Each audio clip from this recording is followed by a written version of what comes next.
안녕하세요. 빵하더 장군의 인천 맛집 상륙작전입니다. 여러분들은 고급진 소갈비로 오랜 시간 끓여낸 갈비탕을 좋아하시나요? 저는 못 먹습니다. 없어서 못 먹지 말입니다. 돼지가 주인공인 국밥 계열에는 대표적으로 순댓국과 돼지국밥이 있고, 소가 주인공인 국밥류에는 소머리국밥, 나조식곰탕, 설렁탕, 갈비탕 등이 있는데, 전에 갈비집 편들에서 언급했듯이 갈비라는 단어가 주는 왠지 고급진 느낌으로 국밥류 중에서도 단가가 가장 비싼 음식이 갈비탕 아닐까 싶은데요. 요새야 뭐 뼈와 고기를 섞어서 국물을 내는 집도 많기에 분류가 애매하긴 하지만, 보통은 뼈로 국물을 내는 뽀얀 국물 음식을 설렁탕이라고 부르고, 고기로 국물을 낸 맑은 국물 음식을 곰탕이라 부르는데, 갈비탕의 경우는 고기로 국물을 내서 맑은 국물을 하고 있고, 씹고 뜯고 맛보고 즐길 수 있는 갈비대까지 들어있어서 가격이 보통 13,000원 이상부터 시작해서 20,000원이 넘는 것도 꽤 있을 만큼 가격이 비싼 럭셔리 국밥 중에 최고봉이 아닐까 싶은 음식입니다. 그래서 오늘은 70년 역사를 지닌 노포에 7,000원의 착한 가격으로 갈비탕을 먹을 수 있는 곳을 다녀왔습니다. 중구 항동에 위치한 동방식당입니다. 주말 아침에 일어나 보니 어느샌가 저는 신포동 쪽으로 향하고 있었습니다. 동방식당은 항동 일가에 위치하고 있지만 신포동과 바로 붙어 있습니다. 일찍 눈이 떠진 어느 날 외부 먼지가 5cm 정도 쌓인 아내님의 차를 세차해드리고 허기진배를 채우러 이동을 했습니다. 요즘 갈비를 좀 먹으러 다녔더니 물에 빠진 갈비 국물도 생각이 나더라고요. 지난번 업로드한 백야갈비 해장국도 괜찮은 편이었지만 흔히 생각나는 갈비탕 비주얼이 아니어서 1g 정도 살짝의 아쉬움이 있었기에 갈비탕 백반을 먹을 수 있는 곳을 찾아보다가 발견하게 된 곳입니다. 뭔가 막다른 길이라는 느낌이 드는 도로 옆에 위치하고 있으며 메뉴는 단일 메뉴 백반 7,000원입니다. 아침 6시부터 오픈을 하기 때문에 조식을 하러 오시는 분들이 꽤 많습니다. 실내 테이블은 입식과 좌식 둘 다 있으며 동네 흔하디 흔한 식당의 느낌입니다. 7,000원 가격의 백반이면 백반치고는 가격이 저렴하진 않은데 싶지만 백반에 포함된 국이 갈비탕으로 나오는 것으로 가성비 넘치는 갈비탕집으로 변신하는 반전 매력이 있습니다. 인원수를 말씀드리면 알아서 세팅을 해주시는데 그 전에 셀프바에 가서 멸치 육수로 맛을 낸 김치찜과 마른 멸치, 김을 좀 가져왔습니다. 마른 멸치가 나오는 식당은 또 처음이네요. 꽤 괜찮은 소주 안주이기도 하는데 말이죠. 잠시 후 7,000원의 백반 한 상이 차려졌습니다. 항공샷만으로만 봐도 7,000원 한 상에 이 정도면 해자누님 바로 소환되십니다. 한뚝배기 푸짐한 갈비탕과 메르치와 풋고추 찍어 먹을 고추장, 깻잎, 시금치, 무채무침, 오일 피클, 익은 긴티와 겉절이 스타일의 긴티, 그리고 순백의 흰쌀밥이 제공됩니다. 그리고 따로 퍼온 메르치와 긴티찜까지 하면 라인업이 후덜덜합니다. 사실 이곳이 금요일에 가면 국수까지 나와서 연차를 쓰고 금요일에 가려 했으나 여차저차 갯마을 차차차 하다가 어쩔 수 없이 주말에 오게 됐네요. 금요일에 오시면 더 후덜덜하니 까라입을 빤스 한 장 챙겨 오시면 됩니다.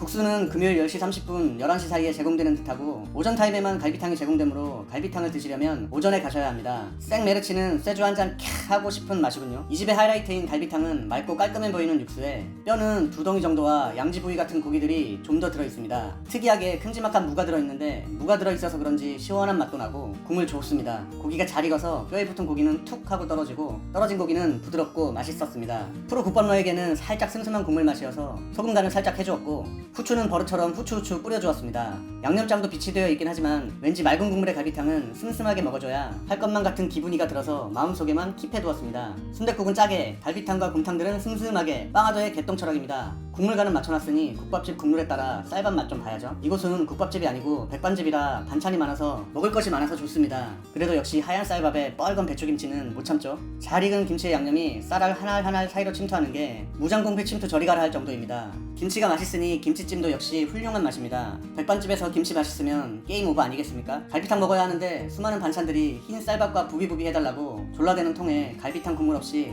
밥과 반찬만으로 GOLA 먹게 되네요. 본격적으로 먹기 전에 다시 한번 셀프바로 향했는데요. 제가 묵직한 몸을 이끌고 셀프바에 다시 온 이유는 비빔밥을 비빌 대접과 참기름이 있기 때문입니다. 반찬으로 나온 나물류를 보고 밥 비빌 생각을 안 했다는 건 범죄 아닌가요? 참기름을 두른 대접 위에 밥 한 공기 턱 올려주고 시금치, 무채를 듬뿍 넣고 고추장과 따로 퍼온 김도 넣어줍니다. 비빔밥집이 아니기 때문에 많은 재료가 들어간 것은 아니지만 흡사 집에서 냉장고 털어먹기용 비빔밥 느낌으로다 왠지 맛있을 것 같은 친근한 비주얼이 정감 가는 모습입니다. 계란 후라이 추가 메뉴 같은 게 있으면 금상첨화일 텐데 비빔밥 식당이 아니므로 대충 넘어갑시다. 아직 갈비탕은 국물에 간을 한 것 외엔 먹지도 않았는데 비빔밥으로 벌써 한 공기 뚝딱 할 것 같은 느낌이 들죠. 누구나 아는 그 맛인데 왠지 모르게 맛있습니다. 쌀밥에는 익은 김치를 올려 먹고 비빔밥에는 또 겉절이를 올려줘야죠. 왜 비빔밥에 겉절이를 올려 먹느냐? 이유가 어디 있습니까? 그냥 젓가락이 집히는 대로 집었을 뿐이죠. 비빔밥에 깻잎질을 좀 얹어서 먹었더니 밥 한 공기가 순삭되는 경험을 했네요. 백반집답게 반찬들 맛있습니다. 오늘도 위장에 기름칠 하면 안 되겠죠? 갈비탕은 시작도 안 했습니다. 셀프바로 또 갑니다. 세 번째네요. 셀프바에는 흥미진진한 흑미밥과 흰쌀밥, 누른밥 등이 있는데 오늘 갈비탕과 함께한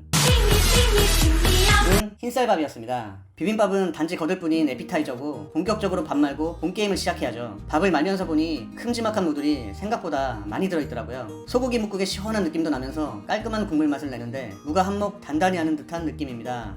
소금 간을 살짝 해도 약간은 슴슴한 국물 맛이라 무채를 올려서 먹으니 부족했던 간을 보완해주면서 맛의 밸런스가 훨씬 잘 잡히더라고요.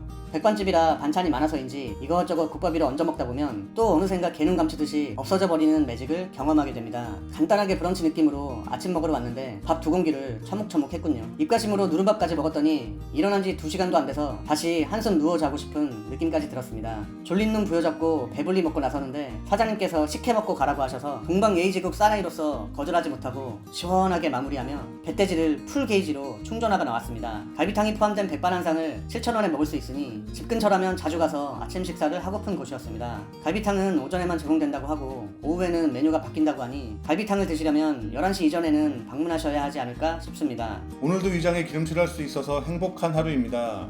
다음에는 구독과 좋아요 한 상태에서 만나요. 제발.